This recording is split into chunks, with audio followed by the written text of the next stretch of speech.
দিও, ঠিক আছে? গেড়ি গুড়ি লক করলাম, গেড়ি গুড়ি শালার কোথায় গেছে? এই ক্যামেরা ছাড়া, শালার কি কথা? আরে আবু তালেব ভাই, কি অবস্থা? এই তো ভাইয়া, ভালো আছেন? এই তো ভাই, আমি কিন্তু আপনার বিশাল বড় ফ্যান। আচ্ছা, যাক যাক। ভাই, আপনার সাথে একটা ছবি তুলতে পারি? না না না, এই ফিরিত করতে হইতাম না।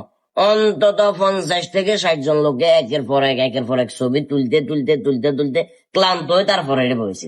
এত ফেরাল হইতে হইতাম না বাবা। ভাই, অনেক দূর থেকে আইছি, একটা ছবি তুলি না? আরে কথা শেষ দিছি না, এক কথা শেষ দিয়ে দিছি তো, ছবি তুলন যাইতো না। কি একটা অবস্থা। ভাই, আইসেন কোথায় থেকে?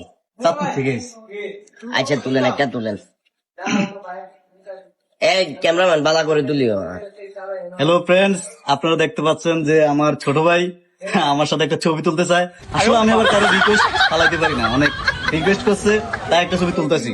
এই আশরাফুল, আমি যে ওনারে রিকোয়েস্ট করছি এটা এডিটিং এর সময় কাইটা ফালাই দিও, ঠিক আছে? গেড়ি গুড়ি লক করলাম, গেড়ি গুড়ি শালার কোথায় গেছে? এই ক্যামেরা ছাড়া, শালার কি কথা? শালা ক্যামেরা ছাড়া।